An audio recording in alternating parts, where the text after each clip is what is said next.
Hello everyone. तो आज मैं आपको बताऊंगी पैंट काटने का सबसे आसान तरीका और एक ही बार में आप सीख जाओगे। कपड़ा देखिए मैंने डबल फोल्ड में पहले रखा है, लंबाई से हमने डबल फोल्ड कर लिया है इस तरीके से, और फिर हमने इसके ऊपर से 2 फोल्ड वाला कपड़ा और रख लेना है, यानी कि 4 फोल्ड में हमने इसे रखा है। ओपन साइड अपनी तरफ रख लेना है। यहाँ पर हम दोनों पार्ट एक साथ निकालेंगे, अलग अलग नहीं निकालेंगे, और इन्हें हमें इक्वल कर लेना है दोनों पार्ट को, जिससे हमारे कपड़े में कोई कान वगैरह ना रहे, छोटा बड़ा ना हो। तो हमने दोनों कपड़ों को इक्वल कर लिया है। बैक पार्ट हमने उठा कर लेना है, इसका मैं आपको फ़ायदा बताऊंगी बाद में, आप यहाँ पर बने रहो। तो ये हमारा बैक पार्ट है और ये फ्रंट पार्ट है, ठीक है जी। ओपन साइड हमने अपनी तरफ लिया है, 4 फोल्ड में कपड़ा है। सबसे पहले हमने किनारे वाली तरफ 1 इंच का निशान लगा लेना है। ये किनारे वाला कपड़ा हमें नहीं लेना है पैंट में, इससे झोल बनता है और ये फिनिशिंग नहीं आती है इसमें। यहाँ पर हम हिप के अकॉर्डिंग निशान लगाएंगे कमर का। तो हिप है हमारी, जो सूट में लूजिंग के साथ आप हिप का निशान लगाते हो, वो हिप है 42 इंच। उसका 4th पार्ट आएगा यहाँ पर 10.5 इंच। तो हमने कमर के लिए जो निशान लगाना है वो लगाना है 10.5 इंच पर, ठीक है जी।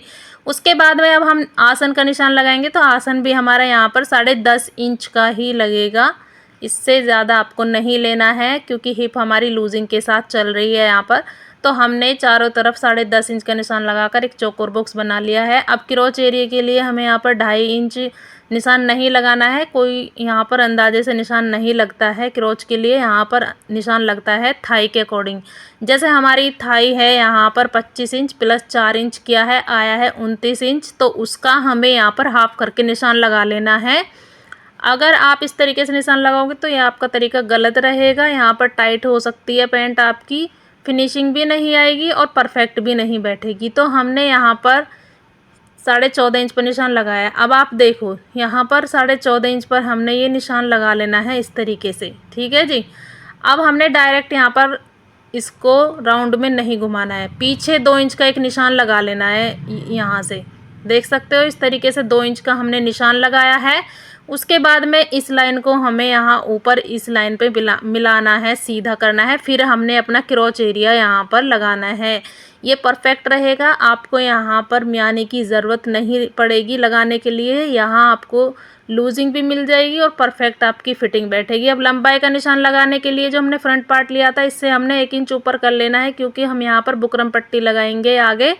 रबड़ बेल्ट हम हाफ लगाने वाले हैं इसमें। तो लंबाई का निशान ऊपर 1 इंच निकाल के नीचे फिक्स ले लेनी है आपको लंबाई।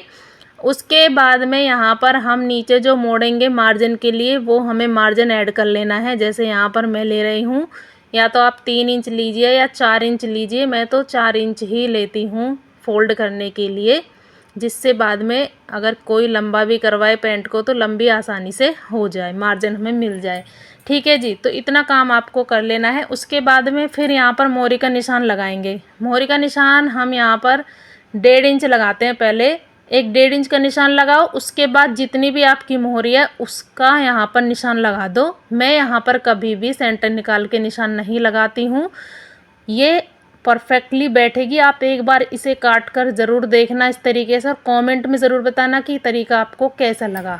निशान के बाद में अब हमने इसे शेप करना है। शेप पर पट्टी ले लेनी है और इस तरीके से रखनी है। चौड़ा पार्ट नीचे और पतला पार्ट ऊपर रख के, जहाँ हमने 10.5 इंच का निशान लगाया था वहीं तक इस निशान को मिलाना है। और फ्रंट के लिए हमने आसन की तरफ से इस तरीके से रखना है, चौड़ा पार्ट ऊपर और पतला पार्ट नीचे। और यहाँ पर अब हमने कर देनी है इसकी कटिंग। तो आसन की तरफ से ही हमें अभी एक पार्ट की कटिंग करनी है। ये रहेगा हमारा फ्रंट पार्ट। बैक पार्ट हमारा नीचे वाला है, तो हमने नीचे वाले पर निशान नहीं लगाए हैं, उसके निशान मैं आपको बताऊंगी। पहले ये कपड़ा आपको हटा देना है इस तरीके से। तो फ्रंट तो हमारा कट गया है। अभी हमने एक ही तरफ से इसे कट किया है। नीचे हमने आसन की तरफ आधा इंच बढ़ा लेना है। जहाँ से हमारा फ्रंट आसन है उससे नीचे बैक के लिए हमने आधा इंच नीचे किया है। फिर हमने निशान लगाया है यहाँ पर 3.5। ये देखिए यहाँ पर जितना हमारे निशान फ्रंट में आया ना क्रोच के लिए, उतना ही यहाँ पर लगा लेना है बैक पार्ट में। यहाँ पर भी आपको अंदाज़ा नहीं लेना है कि 2 इंच या 2.5 इंच। और यहाँ पर भी हमने एक सीधी लाइन बनाने के लिए, ये सीधी लाइन आएगी हमारी, तो 3.5 इंच का निशान लगाया है। यहाँ पर भी हमारा 3.5 इंच का निशान रहेगा। और इस लाइन को हमने पीछे 2 इंच पर हटाना है क्रॉच एरिया बनाने के लिए।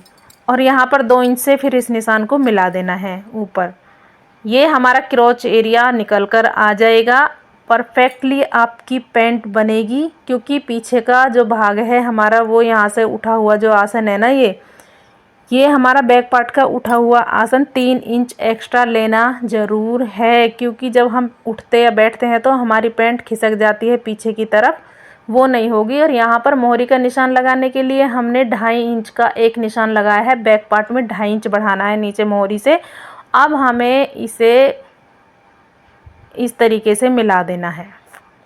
यहाँ से हमने इसको रखना है शेपर को और इस तरीके से मिलाना है। आप देख सकते हो जैसे मैंने मिलाया है, और इन्हीं निशानों पर हमने कटिंग करनी है। बैक पार्ट को उठाना इसलिए ज़रूरी है क्योंकि हमारा बैक पार्ट उभरा हुआ होता है, और वहाँ पर हमने इसको ऐसे कट कर लेना है। अब यहाँ से हमने चारों पार्ट एक साथ काटने। यहाँ से हमें कोई यहाँ पर एक्स्ट्रा नहीं लेना है, जितना भी है हमारा उतना हमने कट कर लेना है।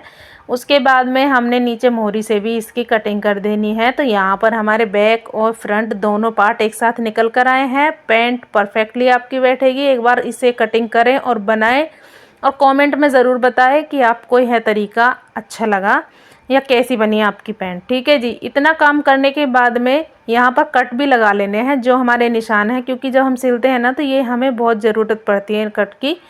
तो हमने कट लगाकर इसे कंप्लीट कर लिया है। उसके बाद मैं आपको बताऊंगी कि इसकी पट्टियाँ कैसे निकालते हैं। अब जो हमारा बचा हुआ कपड़ा है उसमें से हम पट्टी निकालेंगे। 4-4 इंच की पट्टियाँ हमें निकाल लेनी है। इस तरीके से 4 इंच का निशान लगाओ और पट्टी निकालनी है बैक पार्ट और फ्रंट पार्ट के लिए, क्योंकि बैक पार्ट में भी हमारी पट्टी जाएगी जिसमें हम रबड़ लगाएंगे, फ्रंट में भी हमारी पट्टी जाएगी जहाँ पर हम बुकरम पट्टी लगाएंगे। तो यहाँ इधर से हमने 2 पट्टियाँ निकाली हैं। अब हम दूसरी तरफ से 2 पट्टियाँ निकालेंगे, क्योंकि हमने कपड़ा बचाना है, हमें जेब लगानी है पैंट में। तो उसके लिए कपड़ा बचाने के लिए हमने साइड से 2 पट्टी और निकाल लेनी है। इनको जोड़कर हमने वहाँ पर अटैच कर देना है। तो 4-4 इंच की पट्टियाँ हमारी निकल गई बैक के लिए और फ्रंट के लिए।